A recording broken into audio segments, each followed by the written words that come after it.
डार्विनवाद या प्राकृतिक चयनवाद, डार्विनिज्म और नेचुरल सिलेक्शन। जैव विकास के प्रमुख वादों में डार्विनवाद या का प्राकृतिक वर्णनवाद का एक प्रमुख स्थान है। डार्विनवाद मुख्यतः निम्नलिखित सिद्धांतों पर आधारित है। नंबर 1, संतानोत्पत्ति की प्रचुर क्षमता। नंबर 2, जीवन संघर्ष। नंबर 3, विभिन्नताएं तथा आनुवंशिकता। नंबर 4, समर्थ का जीवत्व या प्राकृतिक वर्ण। नंबर 5, वातावरण के प्रति अनुकूलन। नंबर 6, नई जातियों की उत्पत्ति। ये 6 सिद्धांतों पर जो डार्विनवाद है आधारित है। जीवों में संतानोत्पत्ति की प्रचुर क्षमता। समस्त जीवधारियों में संतान उत्पन्न करने की स्वाभाविक तथा अपार क्षमता होती है। एक खरगोश वर्ष में 4 बार बच्चे देता है और हर बार 4 या 6 बच्चे उत्पन्न करने लगता है। इस प्रकार एक समुद्री सीपी प्रति वर्ष 6 करोड़ अंडे देती है।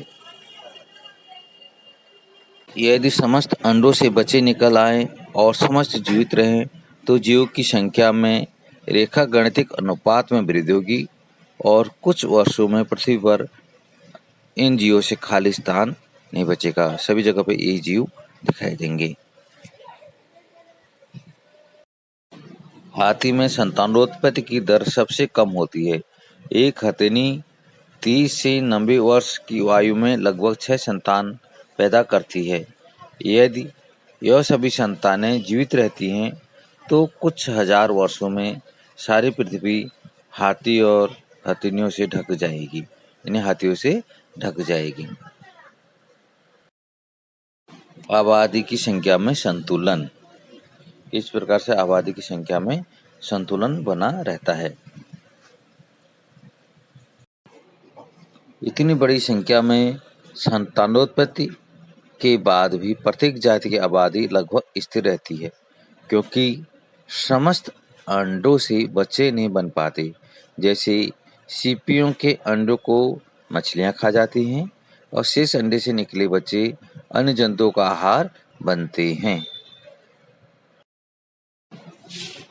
प्रत्येक जीव की बहुत ही संतानें वयस्क बने या पूर्व किसी कारण नष्ट हो जाते हैं। इसी कारण विभिन्न जीवों की संख्या में एक प्रकार का संतुलन बना रहता है, यानी जीवन संघर्ष के कारण प्रत्येक जो जीव है उसकी अधिकतर संतानें अवयस्क बनने से, संतान उत्पन्न करने से पहले ही नष्ट हो जाती हैं। जीवन संघर्ष। जीवों को अपनी आवश्यकता की पूर्ति और जीवित रहने के लिए परस्पर संघर्ष करना पड़ता है। इसी पारस्परिक स्पर्धा को जीवन संघर्ष कहते हैं। जीवन संघर्ष निम्न 3 प्रकार का होता है। ए, सहजाति संघर्ष, इंट्रा स्पेसिफिक स्ट्रगल। यह एक ही जाति के सदस्यों के बीच का संघर्ष है। एक ही जाति के सदस्यों की आवश्यकताएं लगभग समान होती हैं, सभी आवश्यकताएं। इनमें मुख्यतः उपयुक्त स्थान, भोजन और जनन के साथी के लिए संघर्ष होता है। यह संघर्ष सबसे जटिल और खतरनाक होता है। भी अंतरजातीय संघर्ष, इंटर स्पेसिफिक स्ट्रगल। यह एक ही स्थान पर रहने वाले विभिन्न जातियों की जीवों के बीच का संघर्ष है। इसमें उपयुक्त वास स्थान, वायु, जल, प्रकाश आदि के लिए जीवों में प्रतिस्पर्धा या संघर्ष होता है। वातावरणीय संघर्ष, इन्वायरमेंटल स्ट्रगल। सभी जीव पर्यावरण की विषमताओं जैसे अधिक गर्मी, सर्दी आदि से बचने के लिए संघर्ष करते हैं। विभिन्नताएं एवं आनुवंशिकता। Variation and heredity. जीवित रहने के लिए सभी जीवों को समान संघर्ष नहीं करना पड़ता, क्योंकि कुछ जीव अन्य जीवों की अपेक्षा उस वातावरण में रहने के अधिक उपयुक्त होते हैं, क्योंकि उनमें कुछ न कुछ भिन्नताएं अवश्य होती हैं। जुड़वा बच्चों को छोड़कर अन्य कोई भी सजातीय सदस्य या एक ही माता पिता की संतानें बिल्कुल भी समान नहीं होती हैं। जीवों को यह विभिन्नताएं अपने जनकों से वंशानुगत द्वारा मिलती हैं। कुछ विभिन्नताएं जीवन संघर्ष में सहायक होती हैं और कुछ भिन्नताएं हानिकारक। लाभदायक विभिन्नताएं या लक्षण एक पीढ़ी से दूसरी पीढ़ी में वंशानुगत होते हैं और पीढ़ी जीवों में एकत्रित होती जाती हैं। योग्यतम की उत्तरजीविता, सर्वाइवल ऑफ द फिटेस्ट, तथा प्राकृतिक वर्ण, नेचुरल सिलेक्शन। डार्विन के अनुसार जीवन संघर्ष में वही जीव सफल होते हैं जिनकी रचना उनके पर्यावरण में सफलतापूर्वक रहने के अनुरूप होती है। अधिक सफल जीवन व्यतीत करने वाले जीवों को योग्यतम या फिटेस्ट कहते हैं।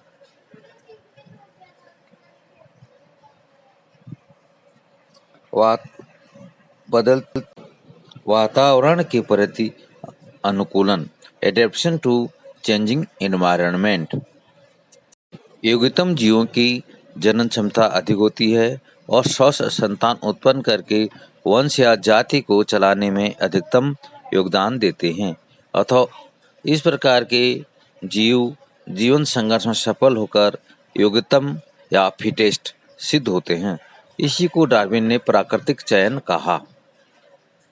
किसी भी स्थान का वातावरण स्थिर न रहकर सदैव परिवर्तित होता रहता है।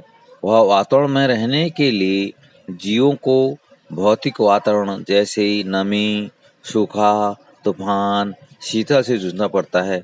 ऐसी बातों में केवल वही जीव जीवित रहने में समर्थ होते हैं जिनमें अपने आप को वातावरण के अनुरूप बदलने की क्षमता होती है और अन्य सभी जीव नष्ट हो जाते हैं।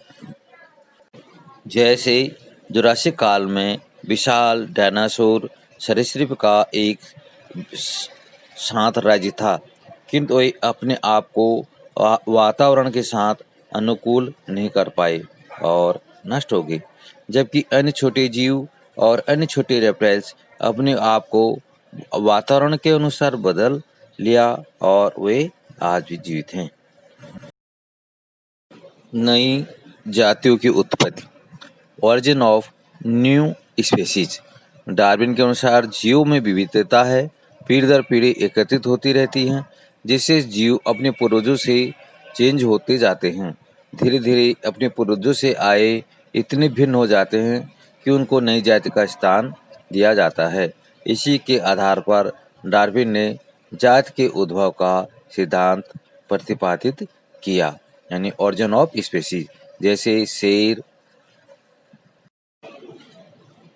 पैंथरा ल्यू बाघ, पैंथरा टिग्रिस तथा तेंदुआ पैंथरा पार्डस, तीनों की उत्पत्ति एक ही जीव से हुई है और तीनों आपस में मिलते हैं और लेकिन तीनों अलग अलग जातियां हैं।